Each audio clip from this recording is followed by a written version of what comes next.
What is going on, everyone, and welcome back to Kart 6T3. First and foremost, thank you very much for stopping by and checking out my videos.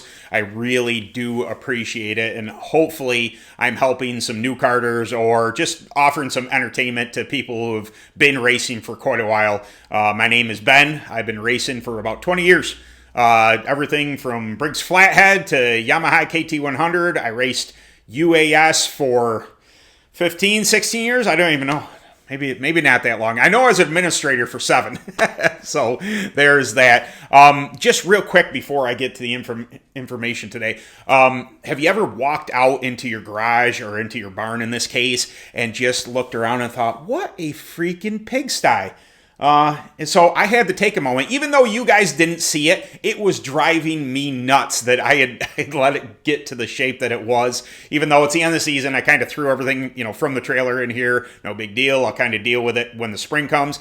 It was bothering me because I'm looking here, but I also can see all around me, and it was pretty bad. So you may not notice it, but I noticed it. So we are going to talk about Stagger today. Now, I'm not going to pretend to know the complete ins and outs of Stagger and everything it does do to a chassis, but I have a basic premise, and I thought this video would be great for somebody who doesn't understand it. If you're new to karting and you don't understand, why are we putting, different size tires on the right to left? Why do we have, a big right front, a big right rear, but smaller left front and left rear?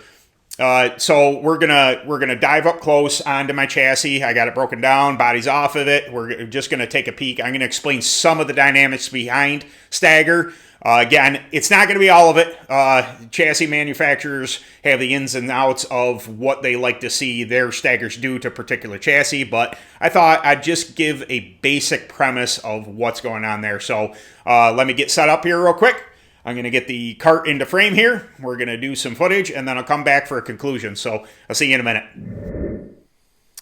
Okay, everyone. I am going to do just a quick walk around of what this looks like, what Stagger looks like on my 2017 Phantom Recon. Okay, so for those of you who aren't familiar with this, we always have the big tires on the outside. These are Vega Yellows.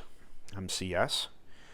These are 800s, so we got one on the left or right rear, one on the right front. And yes, I did clean my tires because I had been rolling it on the dirty ground, and I didn't like the looks of it, so I wiped the tires off real quick just with some Track Tack blue tire wash. All right, so the big tires are on the outside, and then the smaller tires on the inside to give you the Stagger. So those are 800s over there. Over here, we have a 4.5. This is on a Vega, on a Maxxis, I believe on a Hoosier. Those are 4.5s. On a Burris, that is a 5.0 on your left front. And then you come back here, and there's different sizes you can get, but more than likely you're running a 6.0 on the left rear. So that's what it looks like for the tire setup on, say, a modern style chassis if you've never seen it without the body on. Okay, here we are back up top. I just wanted to give a quick look around on what a tire setup on a modern chassis looks like, what the tire sizes are, and just in general for people who have never seen it. You've been to a kart track, you've seen karts out there, you've seen them with bodies, you don't know what the tires actually look like underneath the bodies or what sizes they're actually running. Well, that's that. So a couple things on Stagger. First and foremost, why is Stagger necessary? Well, it's for turning. And what did I say in the video, one of the videos before, is corner speed is king always. That means if you get your rotation correctly, if your kart turns without you having to saw on the wheel a ton, if it just enters the corner and you're just barely touching the wheel just to get the thing to set, just to stabilize, just to take most of the effort out of it, that is what Stagger is generally for. So I have a cup here. This is kind of an oversimplified version of it, but is basically what is going on. So red solo cup. This is actually hard plastic, not the party style, but The outside circumference of this is bigger than the inside. Well, what happens when you put this on a flat surface? It naturally turns. That's just the way it is. It doesn't go straight, it turns. So that is stagger. That is what it does in the center of the corner, because we all race on ovals with the exception of the road course guys, and then they're on their own. I have no idea how those guys drive those things. But the center of corner is, in my opinion, probably the most important. It is for UAS guys, for stockers, I assume, even if you're holding wide open, getting, you're getting into the corner, you're getting rotated through the center, and then able to get off with max speed. Now, stagger, I'd say, is important. Also, you have to consider, I just said, corner speed is king, yes, but you have to consider that it also will scrub speed off on the straightaway. So the more your cart is jacked up like this, it is harder for your motor to pull down the straightaway. So there is a balancing act. You do not want to give up too much on the straightaway, but you want it to rotate enough in the corner. So that is just something you're going to have to play with on your chassis to find out what it likes the most. Now, most manufacturers, if you have something modern, like I race Phantom, I can go right on their website. I can look up what scale settings are, what they would like to see in stagger for that chassis. Also, when we're talking about stagger, is that the amount of rear stagger and front stagger is going to change the percentages in your scaling. So when you're looking at the front end of a chassis, all right, you got your 4.5 or your 5 in your left front, and you have your big 8 on your right front, or 9. I think some of them are 9s, like Maxxis and some other brands. The amount of stagger there is going to increase or decrease cross. The same with the rear. So when you run, say, a typical setup is 1.5 inches on a chassis.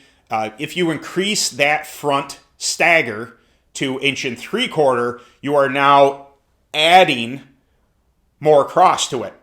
On the same token, if you come to the rear of the chassis and you take stagger out, you are there adding cross to the chassis. If you increase rear stagger, you are decreasing your cross. So not only are you playing with the rotation of the center of the corner, but you're also messing with the dynamics of the chassis. How tight or loose off the corner is the chassis going to get. We discussed before when I was talking about cross settings, that modern chassis, the more cross you put into them, the freer they get. So when you put more rear stagger in, even though you're getting better turn in the center of the corner, you're taking cross out, so you're making the chassis even tighter.